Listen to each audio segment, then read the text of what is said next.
बिस्मिल्लाहिर्रहमानिर्रहीम। अस्सलामुअलैकुम वरहमतुल्लाहि वबरकातुहू। खुशख़ती की क्लास में शायकीन खुशख़ती को खुश आमदीद। आज हमारा सबक है लाम का, और हम पहले लाम को बड़े फ़ॉन्ट में लिखेंगे, उसका शेड करेंगे। उसके बाद हम लाम को अगले हरूफ के साथ जोड़ेंगे, ये तक, अलिफ से लेकर ये तक, और उन हरूफ की ख़ास तौर पे निशानदही करेंगे जहाँ पर लाम का जोड़ लगाते हुए आम लोग गलतियाँ करते हैं। तो ये सबक बड़ा अहम है, इसको आप मुकम्मल वाच कीजिए। Learn and teach official channel पे बहुत से तालीमी और तरबियती सिलसिले जारी हैं, आप उनको भी वाच कर सकते हैं। आप अगर इस चैनल पे नए हैं तो चैनल को सब्सक्राइब कीजिए, और पुराने हैं तो लाइक और शेयर कीजिए। उम्मीद है कि आपका ये ताउन हमें हासिल रहेगा। तो हम बिस्मिल्लाह करते हैं, शुरू करते हैं आज का सबक। सबसे पहले लाम को लिखेंगे बड़े फ़ॉन्ट में। ये लाम की अलिफ है, यहाँ तक ये लाम की अलिफ आती है। ये समझो कि बुनियादी लकीर है हमारी।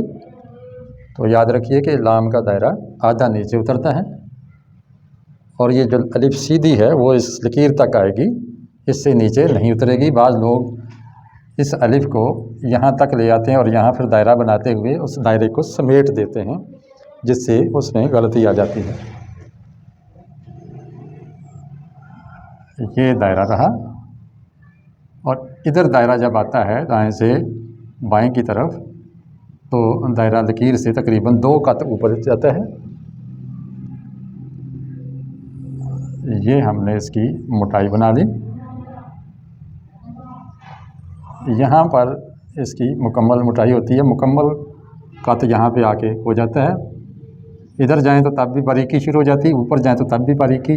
जो मुकम्मल गहराई है इस जगह पे है इसकी, यहाँ पे पूरा कत कलम का लग जाता है। अब इसकी फिलिंग करेंगे।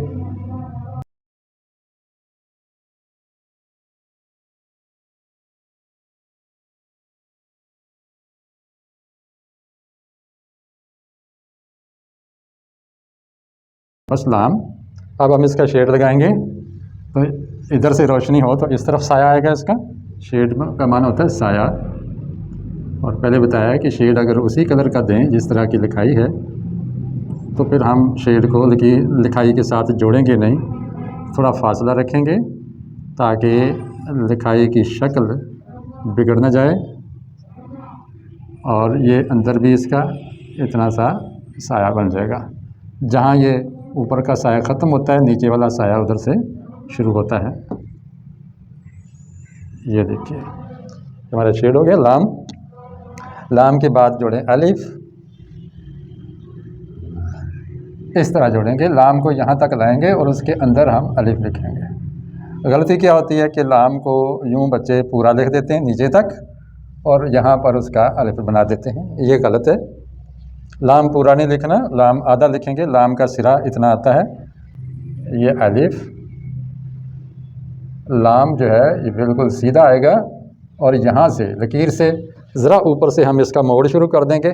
जब हमने ये लाइन बनाई थी, लाम को फुल लिखा था, तो यहाँ तक हम सीधा अलिफ को ले आए थे। लेकिन जब हम इसका सर बनाएंगे तो ये देखें कि इसका जो लाम का अलिफ है वो लकीर से ऊपर ऊपर ख़त्म हुआ है, सीधा ही उसकी यानी सीध उसकी ख़त्म हो गई है, और यहाँ से फिर हमने मोड़ना शुरू कर दिया है। ये मुड़ गया है, जैसे ये हमने मोड़ लिया है। अब इसको लकीर से नीचे नहीं उतरना चाहिए। लाम लकीर से सिर्फ उसी वक्त उतरता है जब वो अपनी पूरी शक्ल में आता है, तो लाम नीचे उतरता है, वरना लाम ऊपर ही रहता है। और इसका ये हिस्सा थोड़ा सा अलिफ से ऊपर को तोते की चोंच की तरह ऊपर होता है। अलिफ ज़रा नीचे और लाम ज़रा ऊपर होता है, तकरीबन आधा कत के करीब। ला बे के साथ जोड़ेंगे तो लकीर के साथ लाम नहीं जुड़ेगा, बे अपनी पूरी शक्ल के साथ लकीर से जुड़ जाएगी। लब, बे, पे, ते। जब दाल के साथ जोड़ेंगे तो फिर लकीर के साथ जुड़ेगा, क्योंकि दाल के सर पर ये लाम नहीं जुड़ता बल्कि इसकी कमर के साथ जुड़ता है, और दाल रे की तरह लिखी जाती है जब जुड़ कर आए। उर्दू में नस्तालीक में ये उसूल है। अब देखें कि लाम का बाज़ औक़ात ये जो दंदाना है, लाम का जो अलिफ है, ये बहुत छोटा लिख देते हैं तलबा, यूँ करके यूँ लिख देते हैं, ये गलत है। हम इसको लंबा करेंगे, ऊंचा करेंगे इसको। जब लाम रे के साथ जुड़ेगी तो रे के सर के ऊपर जुड़ेगी। देखें, लाम काफ की तरह लाम रे के सर पे जुड़ी है, यहाँ पे, नीचे नहीं। नीचे अगर जोड़ेंगे तो ये दाल बन जाएगी, इसलिए इसका ख्याल रखना है। और याद रखिए कि लाम के फौरी बाद जब रे जुड़ेगी तो वो लकीर से नीचे कभी नहीं उतरती। बाज़ क्या करते हैं कि लाम के साथ जब जुड़ते तो रे यूँ नीचे उतार देते हैं। नीचे उतारने का मतलब यह है कि आपने लाम और रे के अंदर एक तीसरा हर्फ बढ़ा दिया है, जबकि ऐसा नहीं है। हम लाम के फौरी बाद जब रे लिखेंगे, चाहे पीछे जितने मर्ज़ी हरूफ हों जुड़े हुए, जितना मर्ज़ी बड़ा लफ्ज़ हो, तो ये जो लाम के फौरी बाद रे है वो लकीर से नीचे नहीं उतरेगी। ये नस्तालीक की बात हो रही है, ख़त नस्तालीक यानी उर्दू लिखाई की, तो ये भी गलत हो जाएगा और ये दुरुस्त है। लाम के बाद फे जोड़ें। मैं वो हरूफ लिख रहा हूँ लाम के बाद जो लकीर से नीचे नहीं उतर रहे। लफ, ये ठीक है। लाम का दंदाना बे की निस्बत पे, पे, ते, टे की, बाकी दंदानों की निस्बत लाम का दंदाना ये इसका जो अलिफ है लंबा होता है, जैसे काफ का होता है। फे,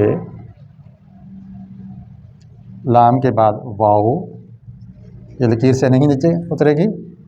हे, ये देखें लाम लकीर से नहीं जुड़ी, हे नीचे उतरी है, तो ये गलत है।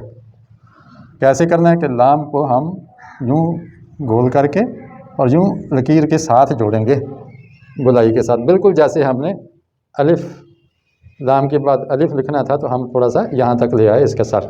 इसी तरह हे के साथ जोड़ते भी इतना आएगा और उसके अगले यानी कि लाम यूँ आएगी और उसके साथ हम हे की छोटी सी मद यूँ बना देंगे, ये लाम हे लाह बन जाएगा। लाम बड़ी ये, क्योंकि बड़ी ये कभी भी नीचे नहीं उतरती, ये हो जाएगा।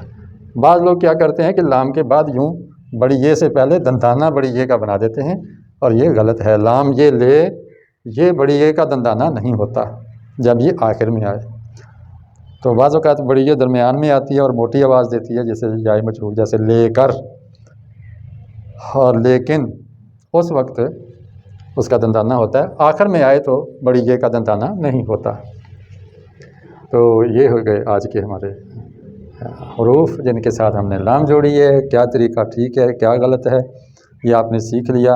अगर आप असातिज़ा हैं तो अपने तलबा की कापियाँ चेक करते हुए इस चीज़ को ख़ास तौर पे निशानज़द करें और बच्चों की इस्लाह करवाएं। और तलबा अगर सीख रहे हैं तो इस चीज़ को नोट करें। उम्मीद है कि इससे आपको फ़ायदा हुआ है, और अगर फ़ायदा हुआ है तो प्लीज़ लाइक ज़रूर कीजिए, और कोई सवाल हो तो कमेंट्स कीजिए, इंशाअल्लाह आपके सवाल का जवाब दिया जाएगा। अस्सलामु अलैकुम व रहमतुल्लाहि व बरकातहू।